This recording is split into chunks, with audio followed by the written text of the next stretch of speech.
Hi friends, welcome back to our channel. అందరికీ సాయిరామ్. నా channel అయితే సబ్స్క్రైబ్ చేసుకోండి. కొత్త వాళ్ళు లైక్ ఇవ్వండి, కామెంట్ చేయండి. పూర్తి వీడియో చూడండి ఫ్రెండ్స్ ప్లీజ్. లైవ్ కూడా ఉంటుంది 3:30కి 8:30కి లైవ్ ఉంటుంది. తప్పకుండా నా లైవ్కి రండి. మటన్ దమ్ పలావ్ చేయడం చూపిస్తున్నానండి. ముందుగా అయితే ఒక చిన్న మాట, నిన్ను ఎవరైనా బాధ పెడితే నీవు ప్రతీకారం తీర్చుకోలేకపోయినా కొంచెం ఓపిక పట్టి చూడు. కాలం అనేది మహాశక్తివంతమైనది, వడ్డీతో సహా బదిలిస్తుంది. అంతే కదా ఫ్రెండ్స్, నిజమే కదా. మటన్ దమ్ పలావ్ అండి. ఫస్ట్ అయితే కొత్తిమీర పుదీనా కడిగేసి పక్కన పెట్టుకోవాలి. తర్వాత బియ్యం కూడా కడిగి పెట్టుకోవాలి. తర్వాత ఒక గిన్నె పెట్టి ఆ గిన్నెలో మసాలా దినుసులు వేసి కొంచెం ఆయిల్ వేసి మసాలా దినుసులు వేయాలండి. వేసిన తర్వాత వాటర్ పోయాలి. అందులో ఒక గ్లాసు బియ్యానికి 4 గ్లాసులు కానీ 5 గ్లాసులు కానీ నీళ్ళు పోసుకోవాలన్నమాట. నేనైతే ఒక గిన్నెతో బియ్యం తీసుకున్నాను. ఒక గిన్నె బియ్యానికి 4 గిన్నెల నీళ్ళు పోసానండి. పోసి నీళ్ళు మరిగేటప్పుడు ఈ బియ్యం, కడుక్కున్న బియ్యం ఇందులో వేయాలన్నమాట. వేసి కలపాలి. ఒక 2-3 నిమిషాలు అలా కలపాలి. తర్వాత కొంచెం ఉడకనివ్వాలండి. సగం అయితే అన్నం అయితే సగం ఉడికిపోవాలన్నమాట. సగం ఉడికిన తర్వాత ఒక పక్కనైతే మటన్ కర్రీ చేస్తున్నాను. మటన్ కర్రీ ఒక పక్కన పెట్టుకున్నాను. చూసారా ఫ్రెండ్స్, ఈ బియ్యము కొంచెం సగం ఉడికిన తర్వాత తీసేసి నీళ్ళు లేకుండా తీసుకోవాలి. నీళ్ళు లేకుండా ఒక ప్లేట్లోకి కానీ గిన్నెలోకి కానీ అలా తీసుకోవాలన్నమాట. మొత్తం వడబోయాలి. అయితే నేను సగం ఉడకనిచ్చినాక అలా తీసిన తర్వాత ఈ పక్కన పెట్టుకోవాలి. తర్వాత ఒక గిన్నె పెట్టుకోవాలి. ఆ గిన్నెలో ఆయిల్ వేసుకోవాలి. తర్వాత మసాలా దినుసులు బిర్యానీకి ఏమేమి వేసుకుంటారు, బిర్యానీ ఆకు, కొత్తిమీర ప్లస్ ఇవన్నీ వేసుకొని ఫ్రై చేయాలి. ఫ్రై చేసిన తర్వాత కొంచెం బాగా వేగిన తర్వాత ఉప్పు, కారం, పసుపు కూడా వేసుకోవాలన్నమాట. పచ్చిమిరకాయలు కూడా వేసుకోవాలి. కొత్తిమీర బాగా ఎక్కువ వేసుకోవాలి. బాగా ఫ్రై చేసుకోవాలి.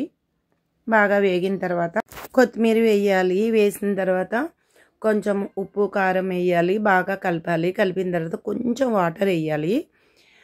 కొంచెం వాటర్ వేసి బాగా కలపాలన్నమాట. కలిపిన తర్వాత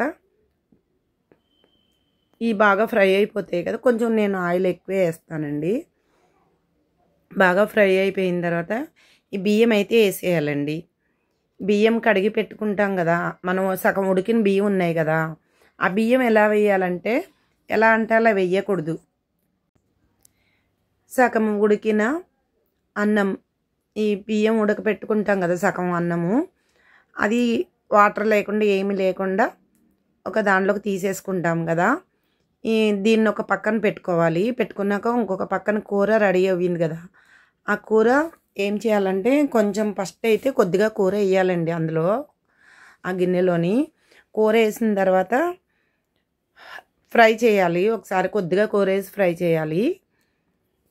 తర్వాత అయితే కొంచెం బియ్యం, అదే ఉడకపెట్టిన అన్నం ఉంది కదా, సగం రైస్ వేసుకోవాలి. కొంచెం వేసుకోవాలి.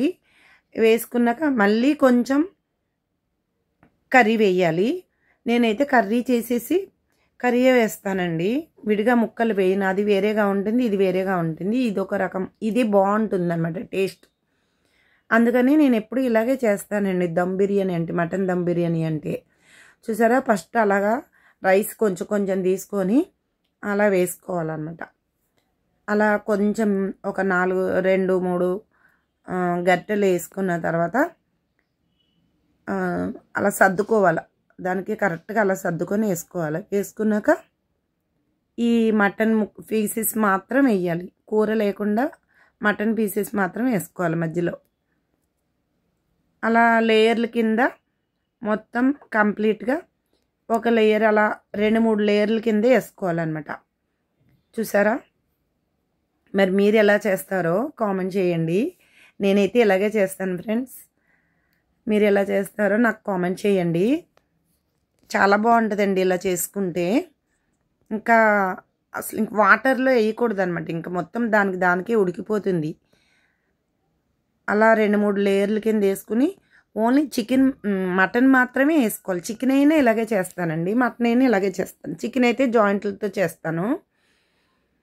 ఇలాగ లేయర్ల కింద వేసిన తర్వాత మళ్ళీ రైస్ వేయాలి. అలా మొత్తం కంప్లీట్గా 2-3 లేయర్ల కింద వేసుకొని కంప్లీట్గా ఆ మటన్ కప్పెట్టేసేయాలి. రైస్ తోటి మొత్తం సర్వ్ చేసుకోవాలన్నమాట. బాగా అది సర్వ్ చేసుకున్నాక ఇంకా ఒక హాఫ్ అన్ అవర్ మాత్రం సిమ్లో అయితే పెట్టేసి వదిలేసేయాలండి. ఇదంతా కంప్లీట్ అయిపోయినాక కొంచెం గరిటతో ఇలా దగ్గరికి నొక్కేయాలి. బాగా ఫ్రెష్ చేసేసి నొక్కేసేయాలి. నొక్కేసిన తర్వాత చూసారా, అలాగా ప్రతిదీ కూడా ఇలా లేయర్ల కింద వేసుకుంటే అప్పుడు దమ్ బిర్యానీ చాలా బాగుంటుందండి. టేస్ట్ ఇంకా అదిరిపోద్ది అనమాట, మామూలుగా ఉండదు. ఇదంతా అయిన తర్వాత మూత పెట్టేసేయాలండి. మూత పెట్టేసి ఒక అరగంట మాత్రం వదిలేసేయాలండి. మూత పెట్టేసి సిమ్లో పెట్టాలి. మూత పెట్టేసిన తర్వాత నా దమ్ బిర్యానీ ఎలా ఉంది ఫ్రెండ్స్, చూసారా? మొత్తం కంప్లీట్ అయితే అయ్యిందండి. ఇలా అన్నీ సర్దుకొని చేసుకొని ఇంకా మటన్ అయితే మొత్తం 1 కేజీ బియ్యానికి 1 కేజీ వేస్తానండి నేనైతేని. చికెన్ అయినా అంతే, మటన్ అయినా అంతే అండి. నేను ఇప్పుడు మటన్ బిర్యానీ చేస్తున్నాను కాబట్టి మటన్ బిర్యానీ చూపిస్తున్నా. కేజీ బియ్యానికి కేజీ మటన్ వేసుకోవాలా, చాలా బాగుంటుందండి. చక్కగా అన్ని ముక్కలతోటే ఉంటుంది. చూసారా ఫ్రెండ్స్, మూత పెట్టేసేయాలి. మూత పెట్టేసి ఒక అరగంట మాత్రం సిమ్లో పెట్టి వదిలేయాలండి. మూత పెట్టిన తర్వాత దానిపైన ఏదైనా హైట్ పెట్టాలన్నమాట. దాన్ని ఆవిరిపోకుండా హైట్ పెట్టాలి. లేదంటే గోధుమ పిండి మైదా పిండి కానీ కలిపి చుట్టూరు పెట్టచ్చు. నేను ఇంకా అంత సింగనాదాలు ఎందుకు లేని చెయ్యలేదు, చేసుకుంటే సరిపోతుందండి. బ్రహ్మాండమైన దమ్ బిర్యానీ రెడీ అయిపోయింది. చూసారా? మీరు ఎలా చేస్తారు కామెంట్ అయితే చేయండి. పూర్తి వీడియో చూడండి ఫ్రెండ్స్. మటన్ దమ్ బిర్యానీ చూసారా ఎంత బాగా కుదిరిందంటే, చాలా బాగా వచ్చిందండి. మీరు ఎలా చేసుకుంటారు? నేనైతే కేజీకి కేజీ మటన్ వేసేస్తానండి. చికెన్ అయినా మటన్ అయినా అంతే, కేజీ బియ్యానికి కేజీ మటన్ వేస్తాను. చాలా బాగుంటుందండి. దమ్ బిర్యానీ రెడీ. మేము తినడానికి రెడీ. మీరు కూడా వస్తారా తినడానికి? చూసారా ఫ్రెండ్స్, చాలా బాగుంది. నెక్స్ట్ వీడియోతో కలుద్దామండి. Bye bye friends. Thank you so much.